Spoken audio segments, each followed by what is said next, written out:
Gente, olha, o Barão está dizendo que a notícia mais importante do dia hoje... Disparado. Não tem nada a ver com o aumento das tensões no Oriente Médio. Hoje, o dia hoje marca a transferência da Embaixada dos Estados Unidos de Tel Aviv para Jerusalém. Uma tensão danada e tal. Eu fico me perguntando, e aqui não vai aqui nenhuma tomada de posição, mas qual é a relevância geopolítica, estratégica, política, o que seja, de trocar a embaixada de um lugar para o outro? Por que algo desse tipo pode motivar tanta morte, tanto conflito? Não podia deixar lá onde estava e vida que segue. Vamos administrando aí as coisas, mas enfim, coisas do Trump, coisas de suas prioridades. O fato é que o Oriente Médio está com a temperatura que já é sempre muito elevada, mais alta ainda no dia de hoje, mas nem foi isso que o Barão chamou atenção, também não foi a alta do dólar. O jornal Estado de São Paulo hoje está dando uma informação de que a disparada do dólar em relação ao real aumentou as dívidas das empresas brasileiras no exterior em 115 bilhões de reais. Ou seja, temos aí um horizonte complicado para as empresas se o dólar não ceder. Muitas empresas pegam recursos no exterior em dólar e esses recursos em real encareceram 115 bilhões de reais por conta da alta do dólar, mas também não foi isso que o Barão apontou aí, né? Não teve nada. O Barão disse que a notícia mais importante do dia hoje é a reconciliação de Brad Pitt e de Jennifer Aniston. Mauro Soares trouxe informação agora há pouco no Café com o Jornal. É mesmo, né? E aí o nosso gravatinha lá no Band News, no Café com o Jornal. A Jennifer Aniston é aquela menina do Friends. Né? Foi casada com Brad Pitt antes do furacão Angelina Jolie. Aliás, que fim levou a Angelina Jolie? Onde é que anda a Angelina Jolie? Maravilhosa. E o Barão disse que essa era a principal notícia do dia. E eu tô quase concordando com ele. Porque não tem lá muita coisa pra gente dizer que tem novidade hoje nos jornais, ou que os jornais do fim de semana trouxeram informações relevantes. Agora o Pablo Fernandes entrou aqui no estúdio para dizer o que, Pablo Fernandes? Que a audiência que marcada para hoje com o engenheiro Paulo Vieira de Souza, o Paulo Preto, caixa preta do PSDB, das bandalheiras do PSDB de São Paulo, portanto da cúpula nacional do PSDB, foi suspensa a audiência aqui. Isso, acabei de falar com o advogado dele, a audiência que estava marcada para hoje, interrogatório, instrução do julgamento, foi suspensa a audiência marcada para hoje, após a soltura dele por ordem do ministro Gilmar Mendes na sexta-feira. Tá aí, o ministro Gilmar Mendes concede mais um de seus fantásticos habeas corpus. Ele que é um garantista impressionante, especialmente quando a coisa chega perto da tucanada, então ele se toma de garantismo exacerbado mesmo. Ele ontem, na sexta-feira, meteu uma canetada e soltou o Paulo Vieira de Souza, o Paulo Preto, que é a figura apontada pelas investigações como o maior operador de propinas de grana suja do PSDB de São Paulo e, portanto, do PSDB nacional. O seu Paulo Preto atravessou vários governos tucanos em São Paulo, movimentando bilhões de reais em concorrências numa estatal paulista que cuida de estradas, de rodovias, sei lá mais de quê, e pegando uma beirada não pouco significativa para ele e para os seus cúmplices.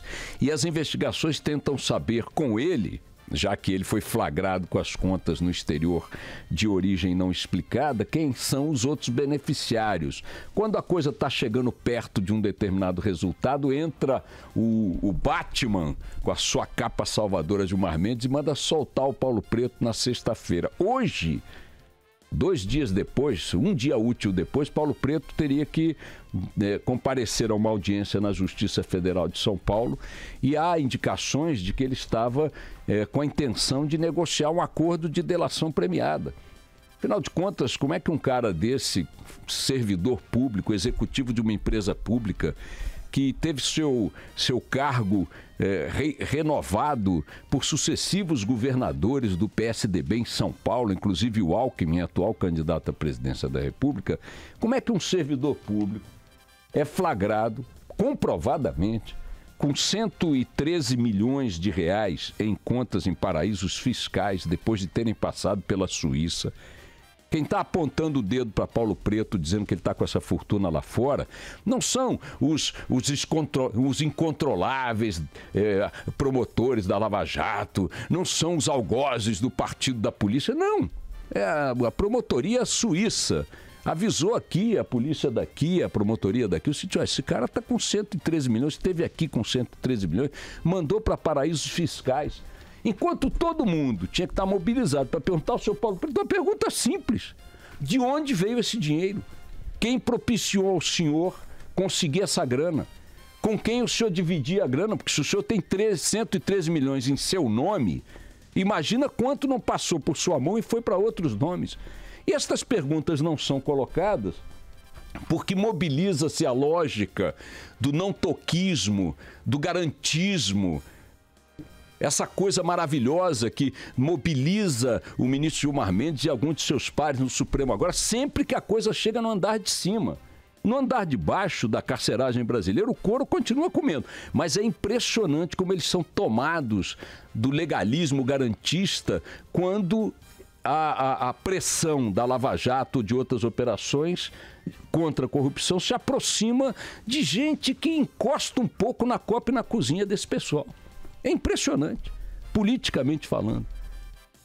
Encostou no grupo político, ele na mesma hora arruma um garantismo e soltou o Paulo Preto, repito, um dia útil antes dele ter uma audiência em São Paulo que daria andamento a estes questionamentos óbvios. Então é o seguinte, vamos combinar o seguinte, pergunta primeiro e solta depois. Pergunta ele, vem cá, de onde vieram esses 113 milhões de reais? Ah, porque a causa que levou Paulo Preto para a prisão preventiva estava sendo exagerada, demora, não sei o que, era de coação de testemunha, não tinha prova, só... Ok, ele é um santo, é um maravilhoso cidadão brasileiro, um agente público exemplar, mas dá para perguntar de onde ele tirou 113 milhões de reais para botar em contas em paraísos fiscais? Porque o ministro Gilmar, do senhor não foi, do orçamento do Supremo não foi, de mim também não foi, diretamente pelo menos não foi, mas tirou de algum lugar, ministro, e certamente está fazendo falta em outros lugares. É dinheiro público, é dinheiro que tinha que estar nos cofres públicos, porque isso implicou faturamento de obra, desvio, concorrência fraudada e tudo mais. E não foi esse mesmo dinheiro para outras áreas, onde o senhor sabe muito bem, as situações são dramáticas. Agora, não ter nem um pouco de escrúpulo para dizer, não, vamos fazer o seguinte, deixa ele responder essa pergunta aí. Vejam, em relação a essa investigação, aliás, não se sabe nem em que foro vai tramitar o negócio. Estão discutindo se é no Supremo, se é na Justiça Federal de São Paulo, onde é que é. Ou seja, as coisas que têm que andar não andam. As investigações caminham, mas a Justiça fica ali matando no peito, botando no chão e chutando para escanteio. O senhor Paulo Preto é a figura central da corrupção no PSDB em São Paulo e, portanto, do PSDB nacional, porque as figuras do PSDB de São Paulo são as figuras que comandam o PSDB nacionalmente há muito tempo, e não se faz uma pergunta básica ao senhor Paulo Preto, não se consegue fazer a pergunta. A audiência marcada para hoje, que talvez chegasse perto dessa resposta, foi cancelada, porque, claro, o cara vai para a praia. Está com a mesma liberdade de qualquer um de nós que não temos os 113 bilhões na Suíça. É uma beleza a forma como o ministro Gilmar Mendes reiteradamente aplica o seu entendimento de justiça. É impressionante como é que é uma tecla com um som bastante conhecido de todos, que se repete indefinidamente. Ah, não, mas ele também defende o mesmo princípio em relação ao Lula. Olha, o Lula é o álibi dele. O discurso de aplicar ao Lula os mesmos porque quando chega perto de Aécio, quando chega perto dos tucanos, quando chega perto da rapaziada, aí ele enlouquece. A veemência dele, a rapidez dele. Repito, 24 horas antes do depoimento marcado na Justiça Federal de São Paulo, 24 horas úteis. Nem isso. Que ele deu esse habeas corpus sexta-feira no final do dia e a audiência seria hoje.